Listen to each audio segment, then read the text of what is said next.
You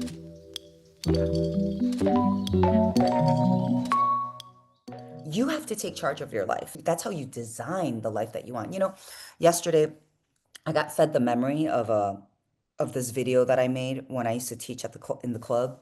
And I was reflecting, I was at the airport, I was transitioning coming into Tokyo, and I was so emotional in like the airport bathroom because I was thinking about how much I have literally designed my life. It's like a video I think we made in like 2016, so almost 10 years ago.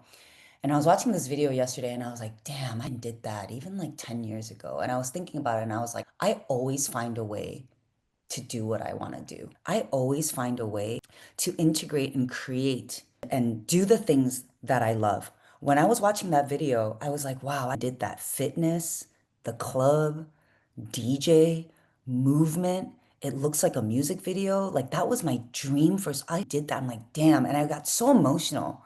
I'm emotional now thinking about it. And I was like, wow, like I always find a way to design the life that I want. I always find a way to design exactly what I want for myself and the things that I love. And because it's truly what I love, that compass is so strong. This is why sense of self is so important. I know what I love and I know what I like so much that it points and it just creates.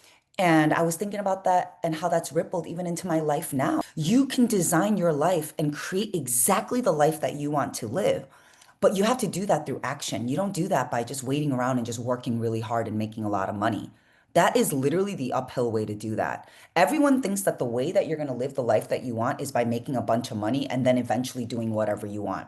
Okay, but here's the thing. If you spend all of your time making money, you are not spending any of your time learning what you like and learning who you are. So what happens if you have a few $1 million in the bank and you don't know who you are? What happens if you have a few million in the bank and you don't know what you like? Then, when you're finally, whatever, 50, 60, let's say you retire early, whatever, and you have all that money, then you're going to spend all of that money discovering what you like, which I guess is fine, right? A lot of people do that. Most people do that. That's fine. There's nothing wrong with that. But personally, I like to have that money and already know exactly what I want to do because I like to be efficient. I'm not trying to spend like the first 5 years of my fortune figuring out what I actually do like and then spend the rest of my fortune on what I discovered what I like. Does that make sense? That's what that midlife crisis is. I want to know what I like now and do it now. This is why having your basics is so important. The basics leads to grounding, which leads to knowing, which leads to self-love. That self-love leads to more self-trust. That self-trust deepens your intuition.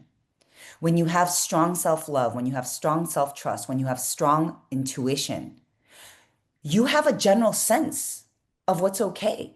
Even when it comes to things like your PTO, even when it comes to things that you commit to, right? Even for me, like how I spend my money, right? Like I don't just make it rain wherever I want, whenever I want. Like I have a sense, right? I have a sense. Everything is driven by this compass. That's what this compass is, too. Your intuition is your compass. So you learn to trust your compass instead of calculating dollars and days. You start to trust your compass, and your compass says, it's cool. We want to do that. It'll work itself out. I trust myself. We got this. We're going to make this happen. And it sorts itself out. You start to trust your compass versus trusting calculations, trusting numbers. Okay. And I know this sounds crazy because most of us are told the opposite, right? You need to have hard facts. You need to have hard numbers. You have to have strong data. All that is true as well. However, when you're only so rigid in your numbers and calculations, you are not leaving room for spirit. You are not leaving room for possibilities. You are not leaving room for magic. You're not leaving room for abundance. And abundance is magic energy. It's not spreadsheet energy. All the wealth that I have created in my life was not through spreadsheets. And I don't mean that just financially. The wealth that I have created in my life has been all through building a strong inner compass. And I'm not knocking the spreadsheet stuff either. We need that as well, right? We need the data analysts and we need the Virgos of the world 100%. God bless you guys, right? But also at the same time, I think too much of that disconnects you from your true self. Your true self is not built on calculations.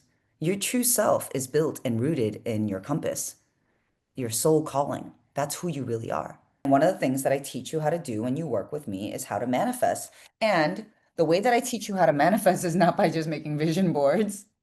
right? And calling in your dream partner. The way that I teach you guys is literally how do you create that dream life? I'm teaching you how to literally design your life and not design your life in this cookie cutter vision boarding kind of way that you might see on the internet, but design your life in a way that is truly, genuinely, authentically you and aligned with your purpose, your true desires, your true loves, your true interests, the things that truly make your soul light up from deep, deep, deep down inside, and not based and rooted in ego or what you think society or culture is going to think is cool about you. That's not what designing your life is. If you design your life based on what society is going to approve of you, you're still a clown. You do realize that because all you're doing is dancing for the audience. By you designing your life to make it pretty for the gram so that society could go, wow, she's really doing it. Look at how cool she is. Look at how great she is. She has all the things that everyone says is successful. You're just dancing for the audience. You're not living for yourself. That's not true design. I hope you can really let that sink in, y'all. We do this work so that you can get in tune with yourself, so that you can discover who you truly are and what it is that you truly love, so that designing your life comes naturally, organically, in alignment. And this is how you feel that true fulfillment and contentment, no matter what it is that your life actually entails. You have to develop your muscle of self trust, but developing that muscle of self trust also requires you developing self love, which also requires you developing self care, which also requires you developing basics. It's a lot of work.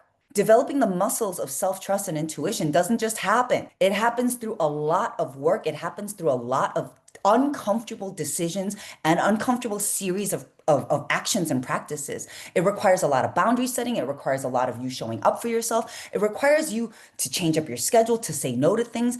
That's how you develop that muscle. So that actually takes a lot of work. Most people don't want to put in that work.